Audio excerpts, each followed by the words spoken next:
Podcast Físico de Elite 5, onde você vai aprender tudo sobre controle de carga. Hoje eu estou novamente com o Gabriel Fenato aqui, em outro podcast, o dono e criador do O Jogador Treinado. Então estamos aqui para mais um dia, a gente vai falar um pouquinho sobre a questão do controle de carga no treinamento. E vocês podem ver aí quem está assistindo no YouTube que a gente está num cenário novo. Então, sem mais enrolação, bora entrar direto aí no tema. A primeira coisa que eu preciso saber sobre controle de carga. A primeira coisa que você precisa saber sobre controle de carga, na minha opinião, é você entender o que é e a importância.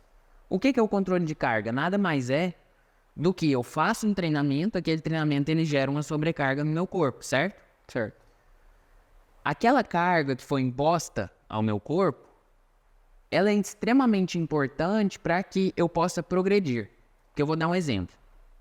Você faz um exercício com 5 quilos e eu faço um exercício com 5 quilos. Vamos supor um supino. Eu já tenho um peitoral um pouco mais forte que o seu, vamos supor. Você vai sentir dor extrema, eu vou chegar no outro dia e vou estar de boa. Por quê? O que explica isso? Isso é controle de carga. Tipo, porque eu não tenho a mesma preparação física, assim, do litoral. Até um certo ponto é a parte, sim, de preparo físico, condicionamento físico. Mas eu vou te dar um exemplo. 2 maratonistas finalistas ali, um ficou em primeiro, o outro em segundo lugar. Será que existe uma discrepância fisiológica no condicionamento de cada um? Então, vou dar um exemplo. Será que o VO2 máximo de um e de outro é muito diferente? Não. É praticamente igual ou é pouca diferença. Sim. Só que existem vários fatores que vão influenciar. Aí, nesse caso, economia de corrida e tal. Mas vamos pôr aqui para a nossa realidade do controle de carga. O que influencia o controle de carga? Eu vou conseguir saber o melhor dia para você treinar potência. Porque a galera pergunta muito assim, ó. Lembra do último podcast, você não assistiu? Era sobre rotina semanal de treino. Adianta eu falar pro cara, treina na segunda, treino de força máxima. Aí eu vou dar um exemplo. O cara, geralmente, na segunda ele tá fadigado, tá cansado, porque às vezes ele não dormiu direito no final de semana. Claro, um atleta de verdade não seria o caso, mas vamos pôr um atleta amador que treina 3 vezes por semana e joga uma pelada no final de semana. Ele chega pra mim, fazer o trabalho com ele, o acompanhamento, né? Aí, beleza, a gente vai fazer o trabalho. Adianta eu chegar na segunda e falar, ele bebeu no domingo, ele extrapolou ali na comida. Ou vamos supor que não bebeu, mas extrapolou na comida. Ele chega ali na segunda, pesado, com a perna pesada, cansado. Se eu treinar potência, vai sair? Não. Vai desenvolver? Muito pouco. Ele não vai ser satisfatório no treinamento. Aí vamos supor que eu vou fazer um treino de força máxima. Naquele dia eu faço com ele, normalmente ele pega 300 quilos numa repetição de agachamento. Aí ele pegou 200. Foi efetiva aquela sessão de treino? Não. Então tem que pensar nisso. Aí como é que eu vou controlar essa carga de uma forma que seja satisfatória? Individual. Por isso que eu falo, não existe receita de bolo. Não existe receita de bolo quando se fala em treinamento. O programa é muito legal, principalmente para quem é iniciante. Porque um iniciante, qualquer coisa serve. Mas você acha que um cara de base, de alto rendimento, que tá no Grêmio, que tá no Flamengo, que tá no São Paulo, um cara do futebol profissional, que já treinou muitos e muitos anos para chegar ali, você acha que eu vou chegar ali, fazer um treino qualquer com ele e vai ter uma grande transformação? Não vai, é um bodybuilder. Vou dar um exemplo. O bodybuilder levanta ali todo dia um monte de peso. Vai adiantar eu chegar com ele e fazer um trabalho ali de iniciante? Não vai. E assim, não existe receita de bolo. O programa de treino é legal, né? Porque você pega o programa de treino, você vai aplicar, só que você não individualiza o que está sendo absorvido pelo corpo, que forma está sendo esse progresso. Se eu tenho controle de carga, eu sei que esse atleta, na semana, é X mil unidades arbitrárias. Que a gente faz cálculo, é tudo matemático também. Existe uma fisiologia por trás. Né? A galera acha que é assim. Vamos montar uma rotina de treino. E pior, pasmem, tem curso que é só isso. O cara abre a tela, ensina. Na segunda você vai fazer isso, na terça isso. E nunca mencionou controle de carga. Por quê? É muito fácil dar receita de bolo. É igual eu falar assim, ó, vamos pôr marketing digital. Quer ficar rico? Faça esse funil. Aí eu vou lá e coloco. Você vai fazer aqui essa landing page vai mandar pra cá, pra lá. Você vai rodar um anúncio, vai jogar pra essa página aqui, a pessoa vai assistir um anúncio, vai clicar e vai comprar. Quando ela comprar, vai acontecer isso. Isso é receita de bolo pronto. Aí o cara roda isso, o produto é ruim. Aí o cara roda isso, a copy, ele não entende copy e a copy sai ruim. Um monte de problemas associados. Não vou entrar porque o marketing digital também não é o meu foco principal. E nem é o foco desse podcast. Mas você tá entendendo o que eu tô falando? Entendi. Só que é muito mais fácil eu pegar uma formulazinha e te entregar na mão e falar, repita exatamente igual, sem considerar o contexto, sem considerar tudo que está sendo envolvido para que aquilo ali aconteça. É muito fácil, porque vai gerar um certo resultado. Você concorda comigo? É para um iniciante. Uma pessoa que nunca, vou voltar para o marketing digital, nunca fez nada de marketing digital. Aí você dá na mão dela uma landing page, um vídeo de vendas, um site, tudo, e você constrói para ela um anúncio e fala para a pessoa, agora você só tem que pôr R$1.000 aqui e vai voltar 5.000. Beleza, pode dar errado, mas vamos supor que deu certo. É muito fácil você simplesmente entregar a estrutura. Difícil é você ensinar a pessoa fundamentos que ao longo do tempo, se mudar uma página, se mudar um tráfego, se mudar uma plataforma, o cara continua gerando resultado. Vamos voltar para o treinamento. É muito fácil eu falar, pega esse programa de treino, aplica e você vai virar o Messi, você vai virar o Cristiano Ronaldo. Aí no dia a dia, o cara treina na segunda, na terça ele tá super mal, mas no programa de treino é potência. Aí ele treina potência, não desenvolve bem, porque faz um treino xoxo, meia bomba, né? E aí, você entendeu a bola de neve que vai virando, e assim, de fadiga e não acerta. E aí, o cara não sabe por que não tem resultado. Controle de carga, você meio que ensina a pessoa a pescar, em vez de dar o peixe. Por exemplo, porque, e não só o controle de carga, porque esse é apenas um dos conceitos da periodização. Mas assim, quando você se aprofunda, e presta bastante atenção nisso, talvez seja até um corte, presta muita atenção nisso. Saia da superficialidade. Não fica no fulano falou, assisti no canal de não sei quem, fiz tal coisa, vi ali. Procura a fonte. A galera quer receita pronta. Quer pegar o e-book, que tem todas as sessões de treino, e fazer na ordem. É. Cara, programa de treino eu vendo programa de treino. Funciona para certas pessoas, mas chega um nível que vai bater no platô. Não vai evoluir mais. Bateu no teto aqui, ó. Não vai passar. Aí você não entende, você continua treinando, às vezes até treina mais e não tá tendo resultado. Não faz trabalhar você, tipo, ir lá, fundo, detalhadamente, específico. Por que que os atletas olímpicos têm um preparador individual? Porque cada um tem sua individualidade. Porque a adaptação fisiológica do dia a dia ali é totalmente diferente no organismo do A e do B. Você já viu um atleta olímpico usar uma planilha de treino pronta que ele baixou na internet? Não. Isso não existe, cara. Né? Vamos supor o corredor de rua. Eu falo porque também é um universo que eu gosto, assim, tem um certo envolvimento. Eu vou pegar uma planilha, eu sou iniciante. Meu irmão, eu vou evoluir demais se eu aplicar aquela planilha e fizer no meu máximo ali. Mas imagina eu disputando uma maratona que eu preciso abaixar 20 segundos para ser campeão. Uhum. Cara, não vai fazer diferença. Aí você pode me perguntar, mas beleza, eu sou um atleta que não tem muita experiência, para mim qualquer coisa serve, então eu vou pegar qualquer coisa. Você não quer acelerar resultado? Será que o atleta não quer acelerar resultado? Ou ele quer ficar ali na mesma...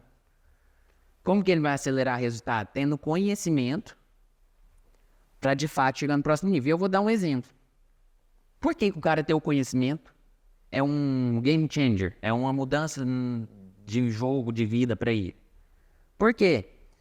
O cara, quando ele tem o conhecimento, Ele vai chegar ali num preparador físico, um cara, vamos supor, um personal, um instrutor de academia. Ele vai chegar no instrutor de academia, vai pegar aquela ficha e vai saber que aquilo ali não vai funcionar para ele. Porque ele já entende de padrão de movimento, ele já entende das coisas, ele já entende de controle de carga. Esse cara, ele tá 1000 anos luz. Na hora que der um sábado, depois do... Eu vou dar muito exemplo assim, de categoria de base, que era muito o que eu vivia. Você tem os treinos lá do clube, show de bola, beleza, ali é o profissional, não tem discussão. Você não vai discutir e falar que tá errado, isso aí não é questão. Mas beleza, então o treino ali com o time, fez, show de bola. É o lugar que você tem que dar seu máximo, é o lugar que é a prioridade, porque é ali que vai gerar a sua convocação no jogo do final de semana, do campeonato. É ali que você vai ganhar titularidade, é ali que você vai jogar e se destacar e chegar num time grande. Só que, de manhã, o que você vai fazer? Pra você ser o cara que é referência, é destaque no time. E aí a galera, muitas vezes é muito confuso, eles saem fazendo qualquer coisa, né? Vê um vídeo de liberação, aí quer fazer liberação, aí faz qualquer dia, de qualquer forma, sem entender, e vai, fazendo. No início é um grande problema, dá uma ansiedade, porque é muita coisa. E aí a galera vai fazendo, e vê um treino outro, e faz um exercício outro, e vai num instrutor de academia ali que tem, pede uns conselhos, às vezes o cara não tem vivência de alto rendimento. Assim, ele não entende os fundamentos de controle de carga. Eu vou dar um exemplo. Você quer saber se esse cara realmente entende de treinamento? Você pergunta pra ele se ele já leu o livro Periodization do Tudor Bomba e Bomba. Pergunta pra esse profissional se ele já leu. Não tô desmerecendo o profissional, mas isso é um pré-requisito do alto rendimento. Um profissional que desconhece esse tipo de conceito, ele não é um profissional que está em tanto nível. Ou ele até, beleza ali, mas... É meio que uma regra ler esse livro, tipo, ter acesso. Não é a regra, porque tem outras formas de aprender. O cara fez um curso ali, às vezes tem cursos até muito mais aplicados e práticos, que são até mais eficientes do que só ler o livro. Né? Não é uma receita, de novo, não é uma receita de bolo, mas é um exemplo de algo que já mostra qual é o nível desse cara. Fechando a linha de raciocínio, eu preciso compreender exatamente os conceitos aprofundados que vão me levar para o próximo nível. Enquanto eu ficar, vou no YouTube, assisto um vídeo, replico de qualquer forma. Enquanto eu ficar, abro o Instagram, assisto o cara falando que tem que fazer tal coisa. Tem que fazer pra quem? Em que dia? Em qual momento? Pô, eu posso abrir lá, treino de resistência para o futebol. Eu abro um treino qualquer, que eu não sei qual valência está sendo trabalhada de verdade, que eu não entendo. Vou dar um exemplo. Lá no vídeo fala que tem que ser 40 segundos de estímulo. Por que tem que ser 40 e não 45? Por que 40 e não 1 minuto? Pra que isso? Pô, será que um vídeo engloba para o atleta de alto rendimento? É o mesmo pro cara ali que nunca treinou? Qual que é a diferença? Existe diferença. Se não tava todo mundo alto rendimento? Ou não? Claro, pô. Então, assim, a galera tem que sair fora da caixa, abrir a cabeça. Mas é muito mais difícil você procurar, você... Sim. Primeiro, hoje a informação é muito desorganizada. Muito difícil você achar o conhecimento de forma, sabe, centralizada.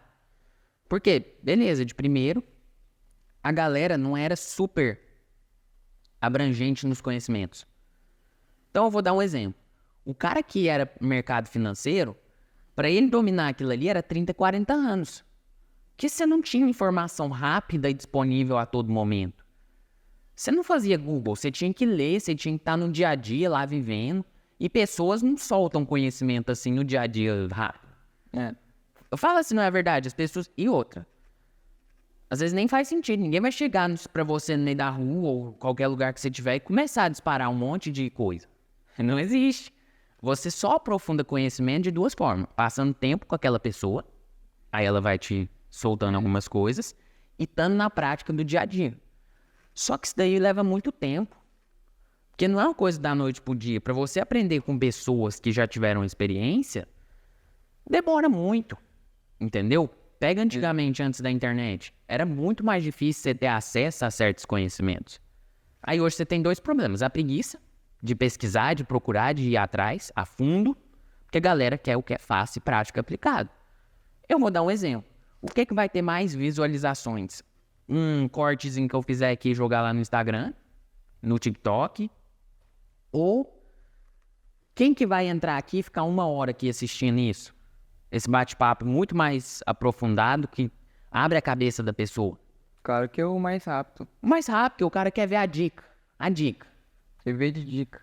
Aí eu vou dar um exemplo. Eu podia chegar aqui no podcast, faça isso e você vai se tornar o melhor jogador do mundo. Na segunda, você vai treinar força máxima. Terça-feira, você vai treinar resistência física.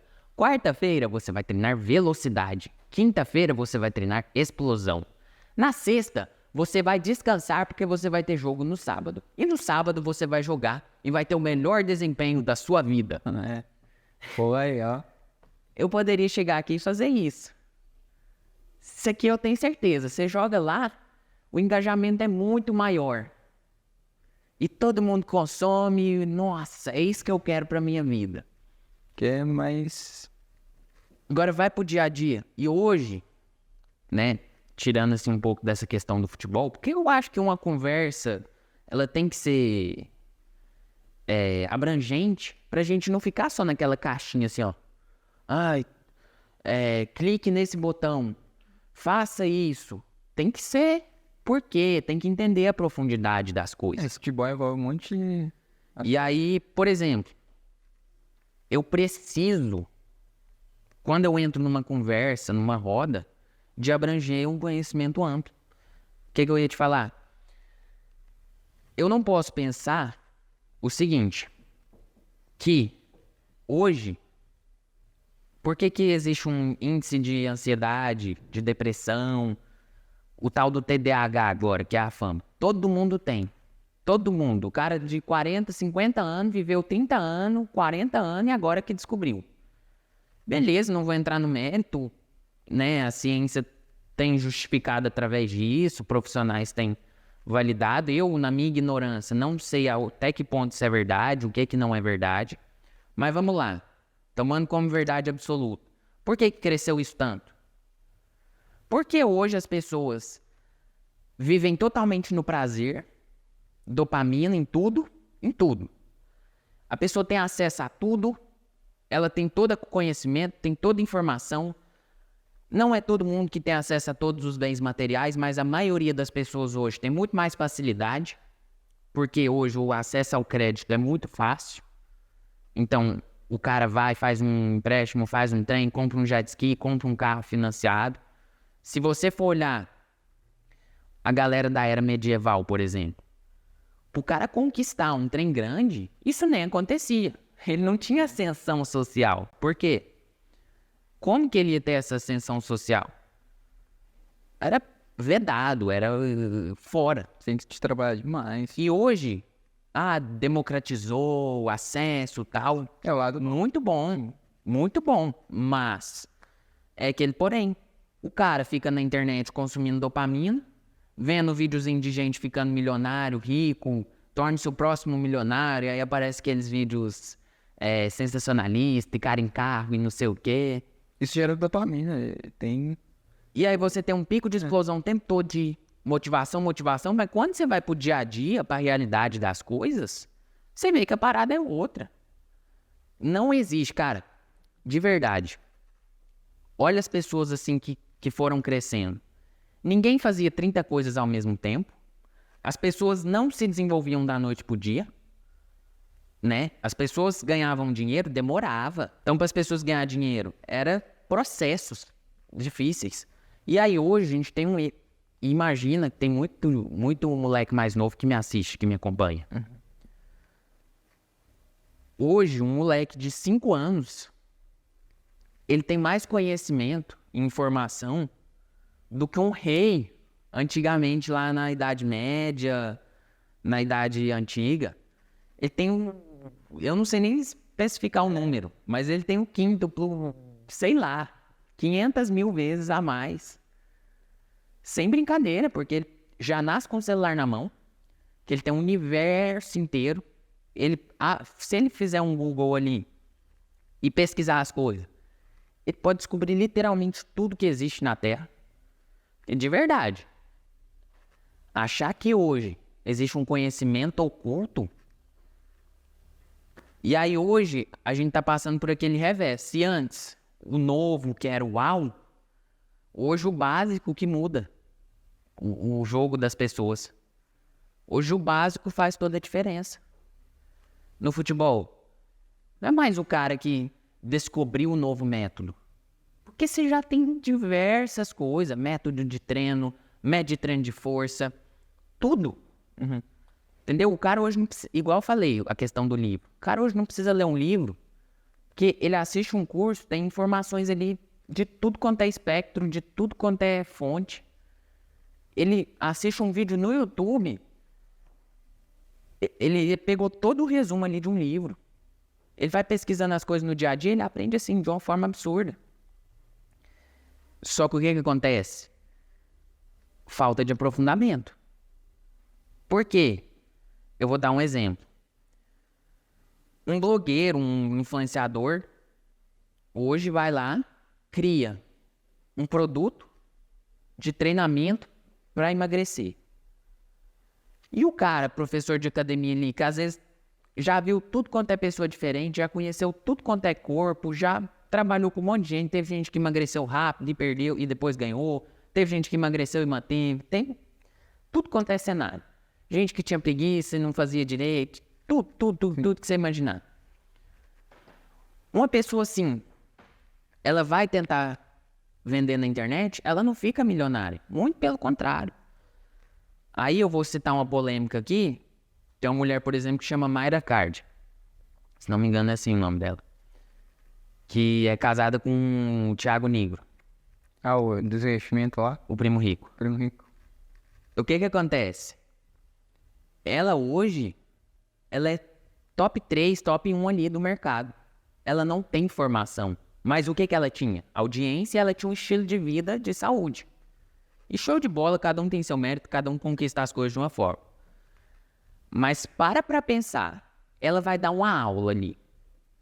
Ela não vai ter o nível de conhecimento de um cara que passou 30, 40 anos. Entendeu? Só que tudo bem, aí ela traz um profissional ou outro, ela agrega conteúdo e show de bola. Entendeu?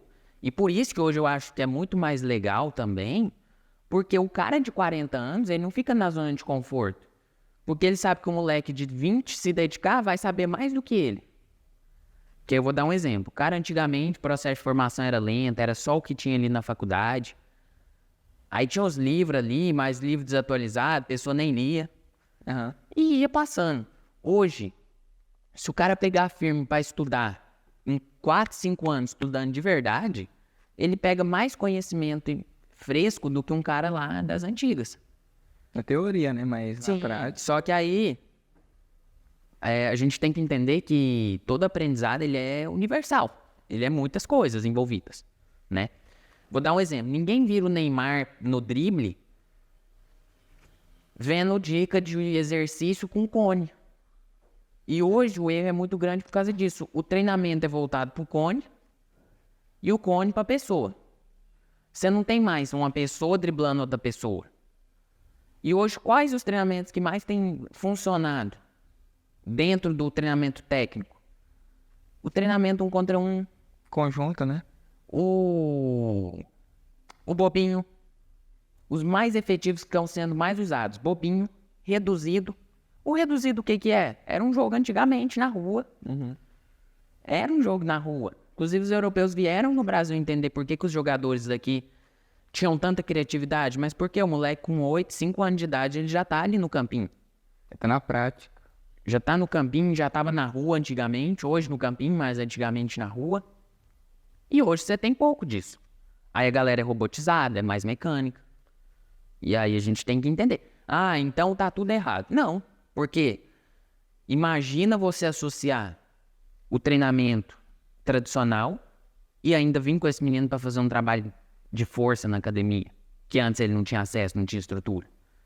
Você constrói um jogador muito melhor. Por isso que eu acho que essa ideia de que o treinamento, o futebol já foi bom e hoje é ruim, é ridículo. O futebol evoluiu demais, né? Falar assim, antigamente era futebol arte. Pô, você tinha cara ali, mal condicionado, que bebia antes do jogo e chegava pesado, gordo. Você tem a própria evolução tática. Antigamente o jogo não existia conceitos de compactação, não existia conceito de posicionamento do atleta que levavam ele a ser efetivo.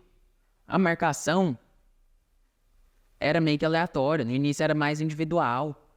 Aí teve a época que também foi só por zona. Hoje já tem o conhecimento de que é mista, de que é variado, em cada momento é de uma forma. Não é toda hora é individual, toda hora é mista. E assim, cada vez mais você tem esse crescimento. Cada vez mais você tem essa evolução. Antigamente era pirâmide invertida. Não sei se você já estudou um pouquinho, já viu sobre essa questão tática. Já chegou a ver ou não? Por exemplo, era um zagueiro e 4, 5 atacantes, 3, 4 meia e um zagueiro. Pra fechar toda a parte traseira ali. Aí depois eles falaram, pô, vamos inverter. Isso muitos anos depois. Aí você... Só que isso também não desmerece quem jogou naquela época. São conceitos diferentes, são momentos diferentes. É época, né? Entendeu? E aí o que a gente tem que entender? O atleta, o treinador, o preparador físico, o pai de atleta que está acompanhando. O hoje é o agora, que é a prioridade. Então eu tenho que entender o que está acontecendo agora. Sem perder os fundamentos, sem perder os conceitos. E aí a gente volta para o controle de carga. Uma periodização de treinamento envolve o controle de carga. Por quê? Como que eu vou falar para um atleta treinar uma coisa sem ter dados para isso, sem ter conhecimento para isso? Mas em 1900 e bolinha, o preparador físico anotava no quadro e fazia qualquer coisa. Não existia o conceito de salto para avaliar. Não existia uma escala de percepção subjetiva do esforço. E cada vez mais a gente está ficando mais tecnológico e mais fácil de avaliar. Por quê? Eu vou dar um exemplo. Antigamente, o cara tinha que urinar, levar no potinho em jejum. Hoje o cara chega antes do treino, tem um mictório ali, ele faz normal.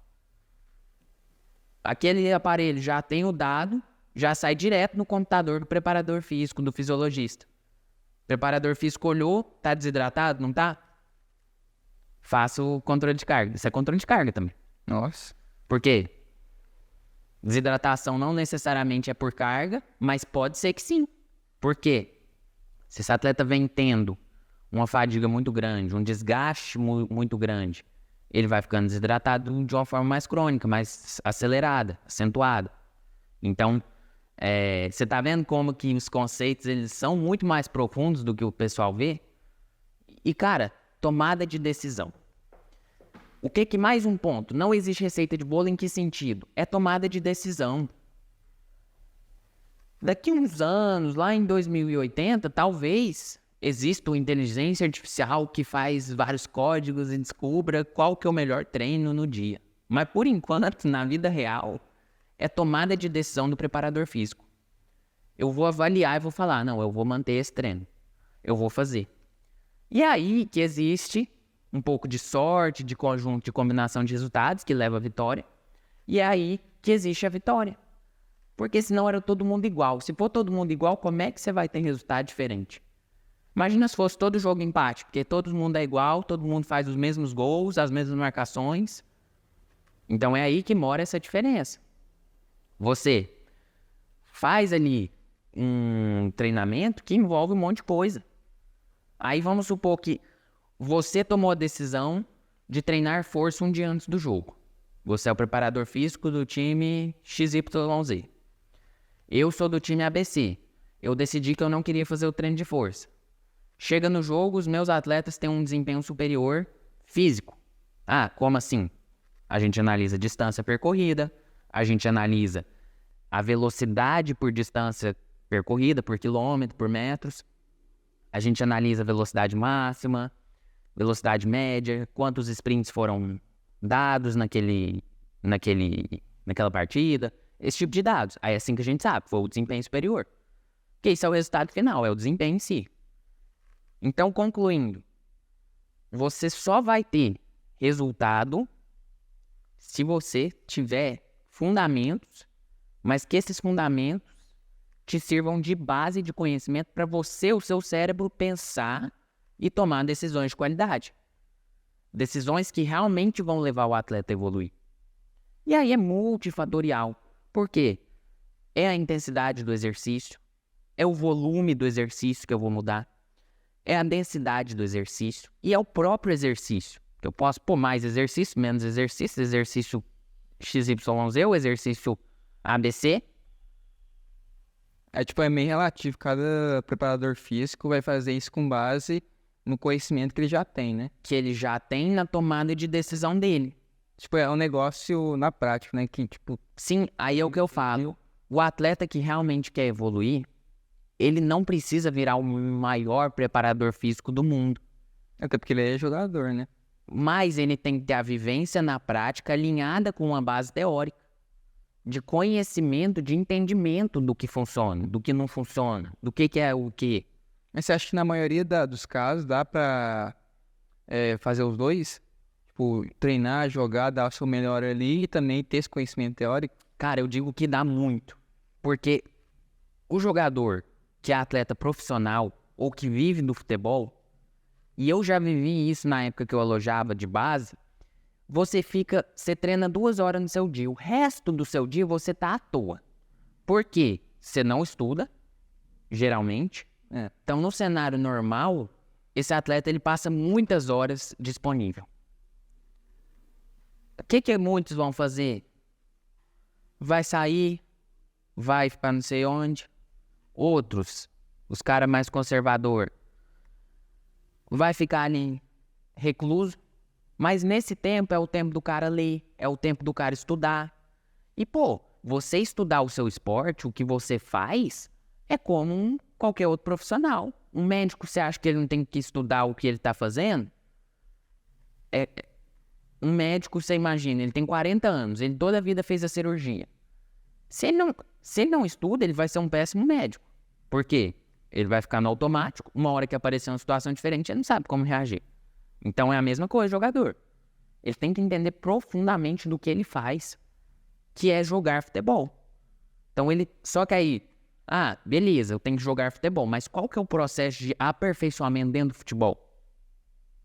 Conhecimento. Não, é o treinamento. Treinamento. Você só evolui através do treinamento. Inclusive tem uma frase do Abel Ferreira muito legal que é: não conheço outra forma de evoluir, de melhorar, senão o treinamento. A única coisa que leva um atleta a evoluir e melhorar é o treinamento. Só treinamento. Também não. Mas o treinamento é a principal ferramenta. Entendeu? Você não evolui... Fecha o olho aqui, ir na igreja, sei lá... Ficar só em teoria. Usar uma pílula mágica. Não existe. Isso não é o que vai fazer você melhorar. Tipo, é uma pergunta aqui, mas não é muito relacionada. Você acha que com o avanço da teoria, do acesso à informação, você acha que isso não meio que estagnou as pessoas? Porque tem a teoria e a prática. A teoria você acha que está meio que afastando as pessoas da prática? Porque tem um hábito. Não necessariamente.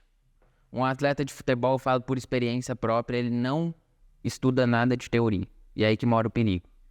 Você não pode ser um cara prática, prática, prática. Você também não pode ser um cara só teoria, só teoria, só teoria. Qual que é o abismo dentro de uma faculdade? Dentro da faculdade de educação física, uns formam, vão trabalhar, uns formam e ficam ali produzindo artigo e tal, fazendo estudo. Não existe comunicação. Aí o cara tá na prática, ele não tá vendo que existe uma melhora, que existe um achado, e o cara aqui também não consegue ver que existe um universo diferente, que existe conhecimentos que ele ainda não sabe. Aí você fica nesse mundo A, no mundo B, e ninguém se conversa, ninguém se aprofunda. Eu acho que todo atleta precisa se aprofundar.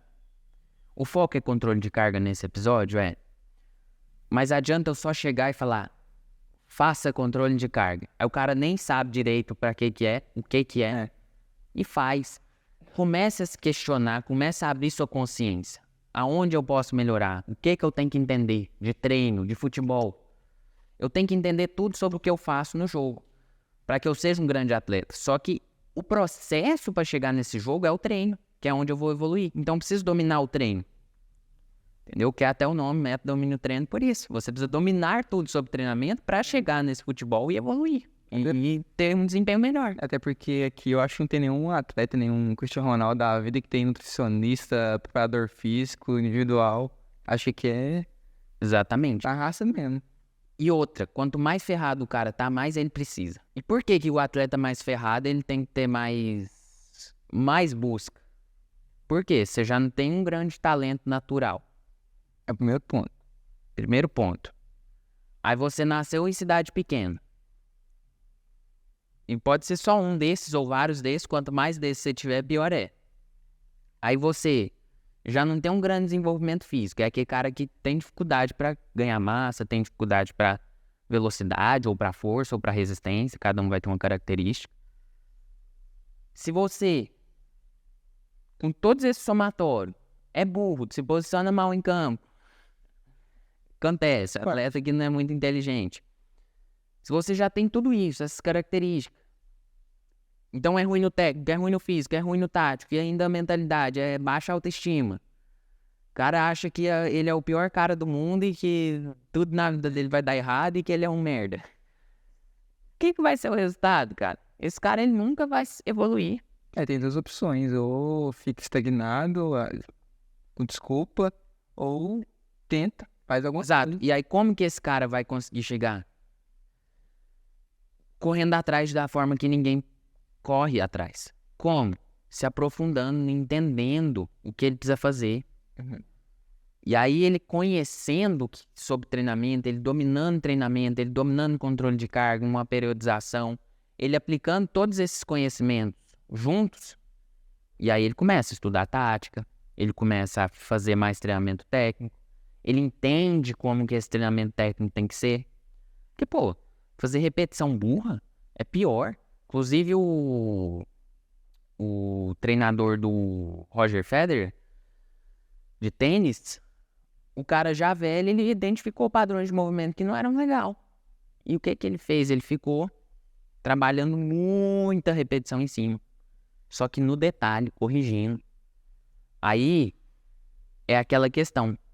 Você não é só chegar numa parede e ficar chutando a bola, de qualquer forma. Você precisa corrigir esse gesto de forma que ele fique automático para a hora que você for pro campo, porque no campo, na hora que você está dentro de um jogo, você não está racional 100%.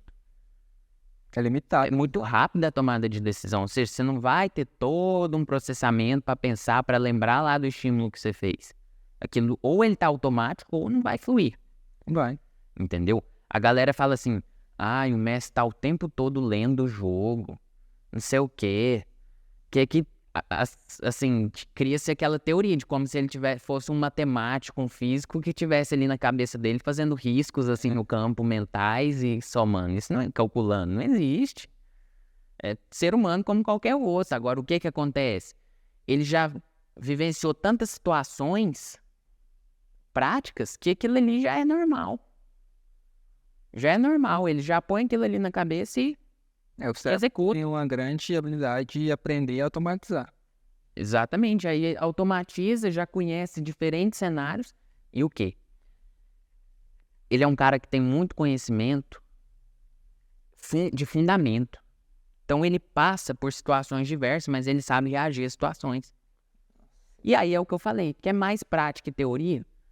A galera não vê, mas quantas horas esses times não passam dentro de uma sala com um monitor e o treinador ensinando a posicionar, mostrando erros, mostrando acertos, questões táticas. Quantas horas não passam? Quem conhece de futebol de verdade sabe que existe isso. No alto rendimento, claro. Não é na escolinha do seu Zé. É alto rendimento para dar dinheiro, mas a cobrança ali... Sim, e ali essa parte tática. Todo jogo você tem um pré que vai mostrar. O time joga assim, você precisa fazer isso, esse fulano vai fazer isso, fulano vai fazer aquilo. E isso são horas mostrando vídeo. Pesquisem, estudem, comprem o livro do Abel Ferreira, do Guardiola. Vocês vão ver que o que eu tô falando não é mentira. E E pós-jogo também, que aí vai mostrar. Errou nisso, errou naquilo, a gente perdeu por causa disso. Existe esse trabalho. Sim. E você quer mais teoria e prática alinhada do que isso? Por quê? Teoria, pré-jogo, absorveu, fora o conhecimento que ele já tem. E prática, vivência de jogo. Vivência, joga um jogo, joga outro, passa por uma situação, passa por outro, corrige, aperfeiçoa, vai. E processo, cara. É 5 anos. Não é assim, aprendi sobre controle de carga. Nossa, amanhã eu sou o melhor jogador do mundo. Muito longe disso. Processo de confiança. Vai demorar talvez 5 anos treinando certo. Cara, jogador de futebol, então, mínimo 3 a 4, 5 anos. Se for muito rápido, é 3 anos. Entendeu? Se você tiver uma bagagem muito boa, talvez seja menos. Então, um cara que já vivia, ele só aperfeiçoou alguma coisa ou outra. Mas o cara que não tinha bagagem, é no mínimo aí 5 anos pra ele dar resultado. Eu fiquei 5 anos treinando? Não, eu comecei a treinar de verdade com 15 anos. E também muita desinformação, não tinha tanto conhecimento. Eu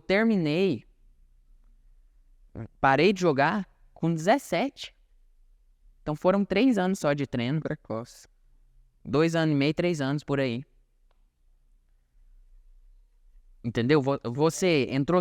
E isso porque 2021 joguei em time. Então uma vivência ali prática de jogo eu não tive. Então eu posso pôr que na minha vida eu tive 2 anos buscando alto rendimento. Buscando. Porque eu não vivia ainda o alto rendimento. Eu só buscava. Aí depois... eu vou sentar e chorar porque eu não tinha talento. Não sei o quê. Aí o cara inventa, não, porque eu era de cidade pequena, ou eu não tinha talento, ou não sei o quê. Ou não tive oportunidades. Pô, é muito fatorial. E é o processo. Você viveu o processo 5 anos. Muito moleque pobre, sai lá do norte, do nordeste, vem aqui pro centro-oeste, vai pro sudeste. Novo, com 12 anos, e fica ali até os 20 pra ter a chance de virar jogador. Entendeu? Então é um processo. Aí tem um cara assim que tem um pouquinho de condição melhor, que nasceu num condomínio, vamos supor. Ele acha que ele vai chegar, vai ir na escolinha ali, vai embora, e aí depois, quando ele tiver 18 anos, ele vai ir pro primeiro time de base dele, vai jogar 1 ano ali, vai ser o craque, vai se destacar e vai pra um time grande. Nunca precisou. Não acontece assim. Até atletas de alto rendimento, tipo, vai numa sala lá, analisando, os caras ficam horas e horas vendo e revendo o jogo pra descobrir um padrão de movimento do adversário.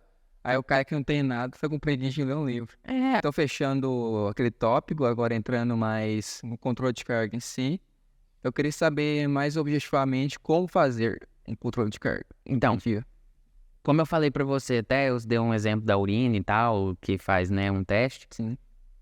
Também não existe uma regra. Por quê? Você pode fazer fazendo um agachamento e vendo a carga que você conseguiu colocar para uma repetição máxima. Isso pode ser controle de carga. Só que aí a gente tem 2 tipos de controle de carga. Um subjetivo e um de desempenho. O que é subjetivo? É uma escala. Como que funciona essa escala? Eu chego para você e faço uma pergunta. Te mostro uma tabela e falo de 0 a 15. Quanto você se sente recuperado? Aí vamos supor que você, de um dia para o outro, vamos supor, quanto você se sente recuperado desde a última sessão de treinamento? Aí você fala, 15. Pô, 15 é porque você se recuperou totalmente, você tá assim, você consegue dar tudo. É legal esse, só que ele tem uma margem de erro muito grande, porque ele depende da avaliação subjetiva do sujeito. E isso pode ter muitos fatores. O cara dormiu mal. Às vezes ele não... Fisiologicamente ele continua apto, mas ele fala que não tá. Porque ele dormiu mal. Aí ele brigou com a esposa, a namorada. Ele tá separando, tá divorciando. Você acha que ele vai chegar e vai falar que tá super bem recuperado? Eu uso a escala, mas eu sei dessas limitações. Aí você tem brigas, você pode ter problemas financeiros que vão influenciar essa tomada de decisão, essa escolha ali. Um sono, a qualidade de sono. O cara foi dormir e tinha uma música alta do vizinho que não atrapalhou. Aí isso já entra na intenção. Aí o estresse físico acumulado, então tudo isso, né? E aí seria a escala subjetiva de esforço. Sim. De esforço, de recuperação e tal. Escalas subjetivas. Que é uma forma de mensurar, mas ela é uma forma mais errônea. E aí mais uma questão também é o seguinte. A gente vai ter o desempenho. Aí o que eu posso fazer? Como que eu posso medir entre uma semana e outra se aquele atleta continua com a mesma intensidade, certo? Com a mesma capacidade de executar ali o estímulo. Eu pego ele na primeira semana, coloco ele para fazer um sprint de 40 metros e marco o tempo. Na segunda semana eu faço isso. Na terceira semana eu faço isso. Na quarta semana eu faço isso. Aí eu vou saber se ele tá tendo evoluções ou não. Se ele tá fadigando ou não. Eu posso fazer isso diariamente, por exemplo. Só que você tem certos testes que eles não são muito práticos. Porque você ficar pondo sprint todo dia, ainda mais se você tiver que fazer manualmente isso, dá trabalho. É muito complicado, não é prático, não funciona muito bem. Outra forma que você pode fazer, o agachamento com X quilos. Aí você coloca, semana 1, 50 quilos, semana 2, 50 quilos, semana 3, 60 quilos, semana 4, 30 quilos. Aconteceu alguma coisa, então é por aí. É o de desempenho. E você pode ter também o melhor que a gente usa, que é o mais prático, mais aplicado, melhor, é os saltos. Aí você vai ter dois tipos. O salto com contramovimento, que ele trabalha tanto a fase excêntrica quanto a concêntrica, e o salto com fase concêntrica, que seria o SJ, Simple Jump, ou Single Jump, tem essas duas nomenclaturas, que é só você estar abaixado e você salta, que aí trabalha só a fase concêntrica. A gente pode usar os dois, aí existe uma maneira de você calcular, que você consegue descobrir se ele ganhou potência fazendo excêntrico, qual que foi a diferença. Porque com a excêntrica ele tem duas fases de movimento, então a tendência é ele ser saltar mais alto. Se ele está saltando mais alto no que é só uma fase de movimento, é porque tem alguma coisa errada. Aí você vê essa diferença e consegue entender ali também alguns parâmetros de performance. Mas aí já seria mais na parte de avaliação física voltada para o treino, para o planejamento em si. Agora, no dia a dia, é muito simples. Você chega para treinar comigo. Aí você faz uma semana... No dia 1 eu faço, antes de tudo, esse teste de salto contra movimento, vamos pull. Você treinou a semana toda, na segunda semana eu faço de novo na segunda. Beleza, você teve um resultado. Na terceira semana, você progrediu. Porque você está treinando potência, está evoluindo, quilometria e tal. Chegou na quarta semana, você faz esse salto e caiu assim absurdamente, ou caiu Caiu. Uhum. Aí eu vou saber, tá acumulando fadiga crônica. E o controle de carga também se dá de uma terceira forma, que é de uma forma analítica. Através dos dados de percepção subjetiva de esforço, a gente vai somar e vai achar unidades arbitrárias. Aí eu vou somando isso na semana. Por exemplo, segunda deu 3.200 unidades arbitrárias. Na quarta deu 4.500 e vou somando. Final da semana, a semana deu 200.000 unidades arbitrárias. Aí na outra semana deu 300.000. Na outra deu 200.000, beleza, fadiga controlou. Na outra deu 400, fadiga foi bem alta. Aí manteve 400, 500, aí você tem que ter um limite para olhar. Esse atleta às vezes está se sentindo muito mal, não está conseguindo... Vamos fazer uma semana leve. Aí entra nos microciclos, que a gente vai ter tema em outro podcast, que aí você tem que saber dosar. Você não pode fazer todo o microciclo pesado. Tem muito moleque que começa a treinar e vai na loucura. Pesado. Não tem essa noção de que uma hora o seu corpo vai cair em desempenho. Então, aí, tipo, pelo que eu entendi, de uma pessoa leiga, controle de carga é você meio que analisar a média do desempenho do atleta durante um período de tempo. Aí você, tipo, adequar o treino ou saber os porquês de certos padrões, certas quedas de desempenho. Exatamente. Você vai manipular. Saber que agora eu posso se intensificar, agora eu tenho que diminuir. Sim. E saber o quê? Próximo de um campeonato, o que eu quero? Que esse atleta chegue no máximo de capacidade dele. Se eu vier num trabalho intenso, com unidade arbitrária lá em cima, com a carga pesada, o contexto, analisa tudo, né? Então, fechou. O papo foi legal. Espero que vocês todos aí tenham entendido. Eu queria pedir para vocês seguir o canal, se inscrever e seguir a gente nas redes sociais, que tá aí na descrição. E é isso, queria também convidar para você participar do Desafio Físico de Elite, porque vão ser 3 dias de aula, onde eu vou te ensinar exatamente. Eu não vou te ensinar tudo, eu não posso ser leviana, até porque o que a gente falou de aprofundar, mas eu vou te ensinar toda a espinha dorsal que vai te levar num caminho que vai te chegar a esse físico de elite. E assim, uma última coisa que eu queria falar é para vocês comentarem se esse formato ficou mais legal, o formato onde a gente não tem a mesa e tal, a gente tem uma conversa mais livre também, né? Uma conversa mais tranquila e não necessariamente aquela coisa mais... aquela coisa robótica ou aquela coisa muito fechada, né? Então, acho que é um outro formato. Vocês vão dizer aí se vocês gostaram assim Feedback. ou não, beleza? Tamo junto, vejo vocês numa próxima. Falou.